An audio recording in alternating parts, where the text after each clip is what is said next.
شروع اللہ کے نام سے جو بڑا مہربان نہایت رحم والا ہے۔ یاسین، قسم ہے قرآن کی جو حکمت سے بھرا ہوا ہے۔ اے محمد صلی اللہ علیہ وآلہ وسلم، بے شک تم پیغمبروں میں سے ہو، سیدھے رستے پر۔ یہ خدائے غالب اور مہربان نے نازل کیا ہے تاکہ تم ان لوگوں کو جن کے باپ دادا کو متنبع نہیں کیا گیا تھا متنبع کر دو، وہ غفلت میں پڑے ہوئے ہیں۔ ان میں سے اکثر پر خدا کی بات پوری ہو چکی ہے، سو وہ ایمان نہیں لائیں گے۔ ہم نے ان کی گردنوں میں طوق ڈال رکھے ہیں اور وہ ٹھوڑیوں تک پھنسے ہوئے ہیں تو ان کے سر الل رہے ہیں، اور ہم نے ان کے آگے بھی دیوار بنا دی اور ان کے پیچھے بھی، پھر ان پر پردہ ڈال دیا تو یہ دیکھ نہیں سکتے۔ اور تم ان کو نصیحت کرو یا نہ کرو ان کے لیے برابر ہے، وہ ایمان نہیں لانے کے۔ تم تو صرف اس شخص کو نصیحت کر سکتے ہو جو نصیحت کی پیروی کرے اور خدا سے غائبانہ ڈرے، سو اس کو مغفرت اور بڑے ثواب کی بشارت سنا دو۔ بے شک ہم مردوں کو زندہ کریں گے، اور جو کچھ وہ آگے بھیج چکے اور جو ان کے نشان پیچھے رہ گئے ہم ان کو قلم بند کر لیتے ہیں، اور ہر چیز کو ہم نے کتاب روشن یعنی لوح محفوظ میں لکھ رکھا ہے۔ اور ان سے گاؤں والوں کا قصہ بیان کرو جب ان کے پاس پیغمبر آئے، یعنی جب ہم نے ان کی طرف 2 پیغمبر بھیجے تو انہوں نے ان کو جھٹلایا، پھر ہم نے تیسرے سے تقویت دی تو انہوں نے کہا کہ ہم تمہاری طرف پیغمبر ہو کر آئے ہیں۔ وہ بولے کہ تم اور کچھ نہیں مگر ہماری طرح کے آدمی ہو، اور خدا نے کوئی چیز بھی نازل نہیں کی، تم محض جھوٹ بولتے ہو۔ انہوں نے کہا کہ ہمارا پروردگار جانتا ہے کہ ہم تمہاری طرف پیغام دے کر بھیجے گئے ہیں، اور ہمارے ذمے تو صاف صاف پہنچا دینا ہے اور بس۔ وہ بولے کہ ہم تم کو نامبارک دیکھتے ہیں، اگر تم باز نہ آؤ گے تو ہم تمہیں سنگسار کر دیں گے اور تم کو ہم سے دکھ دینے والا عذاب پہنچے گا۔ انہوں نے کہا کہ تمہاری نحوست تمہارے ساتھ ہے، کیا اس لیے کہ تم کو نصیحت کی گئی؟ بلکہ تم ایسے لوگ ہو جو حد سے تجاوز کر گئے ہو۔ اور شہر کے پرلے کنارے سے ایک آدمی دوڑتا ہوا آیا، کہنے لگا کہ اے میری قوم، پیغمبروں کے پیچھے چلو، ایسوں کے جو تم سے صلاح نہیں مانگتے اور وہ سیدھے رستے پر ہیں۔ اور مجھے کیا ہے کہ میں اس کی پرستش نہ کروں جس نے مجھے پیدا کیا، اور اسی کی طرف تم کو لوٹ کر جانا ہے۔ کیا میں ان کو چھوڑ کر اوروں کو معبود بناؤں؟ اگر خدا میرے حق میں نقصان کرنا چاہے تو ان کی سفارش مجھے کچھ بھی فائدہ نہ دے سکے، اور نہ وہ مجھے چھڑا ہی سکیں۔ تب تو میں صریح گمراہی میں مبتلا ہو گیا۔ میں تمہارے پروردگار پر ایمان لایا ہوں، سو میری بات سن رکھو۔ حکم ہوا کہ بہشت میں داخل ہو جا۔ بولا کاش میری قوم کو خبر ہو کہ خدا نے مجھے بخش دیا اور عزت والوں میں کیا، اور ہم نے اس کے بعد اس کی قوم پر کوئی لشکر نہیں اتارا، اور نہ ہم اتارنے والے تھے ہی۔ وہ تو صرف ایک چنگھاڑ تھی آتشیں، سو وہ اس سے ناگہاں بجھ کر رہ گئے۔ بندوں پر افسوس ہے کہ ان کے پاس کوئی پیغمبر نہیں آتا مگر اس سے تمسخر کرتے ہیں۔ کیا انہوں نے نہیں دیکھا کہ ہم نے ان سے پہلے بہت سے لوگوں کو ہلاک کر دیا تھا؟ اب وہ ان کی طرف لوٹ کر نہیں آئیں گے، اور سب کے سب ہمارے روبرو حاضر کیے جائیں گے۔ اور ایک نشانی ان کے لیے زمین مردہ ہے کہ ہم نے اس کو زندہ کیا اور اس میں سے اناج اگایا، پھر یہ اس میں سے کھاتے ہیں۔ اور اس میں کھجوروں اور انگوروں کے باغ پیدا کیے اور اس میں چشمے جاری کر دیے تاکہ یہ ان کے پھل کھائیں، اور ان کے ہاتھوں نے تو ان کو نہیں بنایا، تو پھر کیا یہ شکر نہیں کرتے؟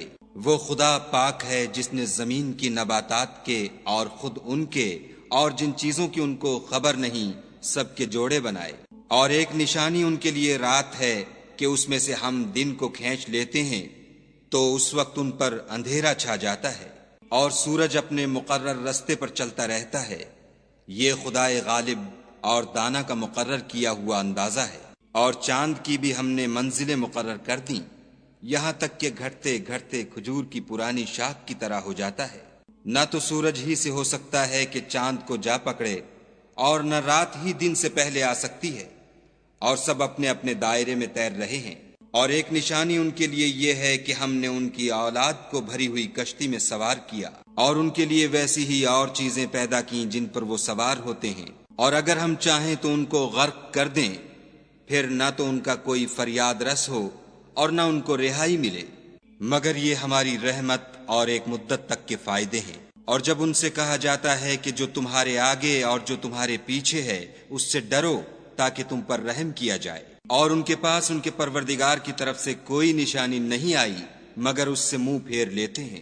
اور جب ان سے کہا جاتا ہے کہ جو رزق خدا نے تم کو دیا ہے اس میں سے خرچ کرو، تو کافر مومنوں سے کہتے ہیں کہ بھلا ہم ان لوگوں کو کھانا کھلائیں جن کو اگر خدا چاہتا تو خود کھلا دیتا، تم تو صریح غلطی میں ہو۔ اور کہتے ہیں اگر تم سچ کہتے ہو تو یہ وعدہ کب پورا ہوگا؟ یہ تو ایک چنگھاڑ کے منتظر ہیں جو ان کو اس حال میں کہ باہم جھگڑ رہے ہوں گے آ پکڑے گی، پھر نہ تو وصیت کر سکیں گے اور نہ اپنے گھر والوں میں واپس جا سکیں گے۔ اور جس وقت سور پھونکا جائے گا یہ قبروں سے نکل کر اپنے پروردگار کی طرف دوڑ پڑیں گے، کہیں گے اے ہے ہمیں ہماری خوابگاہوں سے کس نے جگا اٹھایا؟ یہ وہی تو ہے جس کا خدا نے وعدہ کیا تھا اور پیغمبروں نے سچ کہا تھا۔ صرف ایک زور کی آواز کا ہونا ہوگا کہ سب کے سب ہمارے روبرو آ حاضر ہوں گے۔ اس روز کسی شخص پر کچھ بھی ظلم نہیں کیا جائے گا اور تم کو بدلہ ویسا ہی ملے گا جیسے تم کام کرتے تھے۔ اہل جنت اس روز عیش و نشاط کے مشغلے میں ہوں گے، وہ بھی اور ان کی بیویاں بھی سایوں میں تختوں پر تکیے لگائے بیٹھے ہوں گے، وہاں ان کے لیے میوے اور جو چاہیں گے موجود ہوگا۔ پروردگار مہربان کی طرف سے سلام کہا جائے گا اور گناہ گارو تم آج الگ ہو جاؤ۔ اے آدم کی اولاد، ہم نے تم سے کہہ نہیں دیا تھا کہ شیطان کو نہ پوجنا، وہ تمہارا کھلا دشمن ہے، اور یہ کہ میری ہی عبادت کرنا یہی سیدھا رستہ ہے۔ اور اس نے تم میں سے بہت سی خلقت کو گمراہ کر دیا تھا، تو کیا تم سمجھتے نہیں تھے؟ یہی وہ جہنم ہے جس کی تمہیں خبر دی جاتی تھی۔ سو جو تم کفر کرتے رہے ہو اس کے بدلے آج اس میں داخل ہو جاؤ۔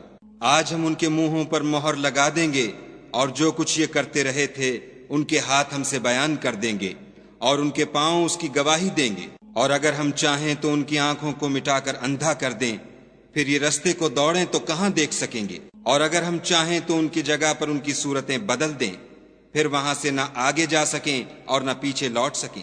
اور جس کو ہم بڑی عمر دیتے ہیں تو اسے خلقت میں اوندھا کر دیتے ہیں، تو کیا یہ سمجھتے نہیں؟ اور ہم نے ان پیغمبر کو شعر گوئی نہیں سکھائی اور نہ وہ ان کو شایع ہے، یہ تو محض نصیحت اور صاف صاف قرآن پر از حکمت ہے، تاکہ اس شخص کو جو زندہ ہو ہدایت کا رستہ دکھائے اور کافروں پر بات پوری ہو جائے۔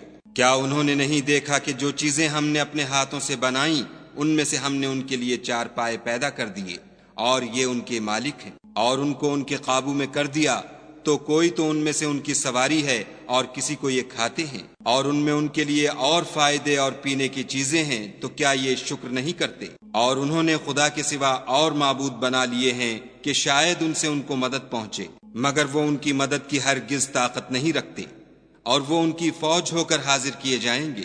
تو ان کی باتیں تمہیں غمناک نہ کر دیں، یہ جو کچھ چھپاتے اور جو کچھ ظاہر کرتے ہیں ہمیں سب معلوم ہے۔ کیا انسان نے نہیں دیکھا کہ ہم نے اس کو نطفے سے پیدا کیا، پھر وہ تڑاک پڑاک جھگڑنے لگا اور ہمارے بارے میں مثالیں بیان کرنے لگا اور اپنی پیدائش کو بھول گیا، کہنے لگا کہ جب ہڈیاں بوسیدہ ہو جائیں گی تو ان کو کون زندہ کرے گا؟ کہہ دو کہ ان کو وہ زندہ کرے گا جس نے ان کو پہلی بار پیدا کیا تھا، اور وہ سب قسم کا پیدا کرنا جانتا ہے، وہی جس نے تمہارے لیے سبز درخت سے آگ پیدا کی، پھر تم اس کی ٹہنیوں کو رگڑ کر ان سے آگ نکالتے ہو۔ بھلا جس نے آسمانوں اور زمین کو پیدا کیا، کیا وہ اس بات پر قادر نہیں کہ ان کو پھر ویسے ہی پیدا کر دے؟ کیوں نہیں؟ اور وہ تو بڑا پیدا کرنے والا اور علم والا ہے۔ اس کی شان یہ ہے کہ جب وہ کسی چیز کا ارادہ کرتا ہے تو اس سے فرما دیتا ہے کہ ہو جا، تو وہ ہو جاتی ہے۔ وہ ذات پاک ہے جس کے ہاتھ میں ہر چیز کی بات چاہت ہے، اور اسی کی طرف تم کو لوٹ کر جانا ہے۔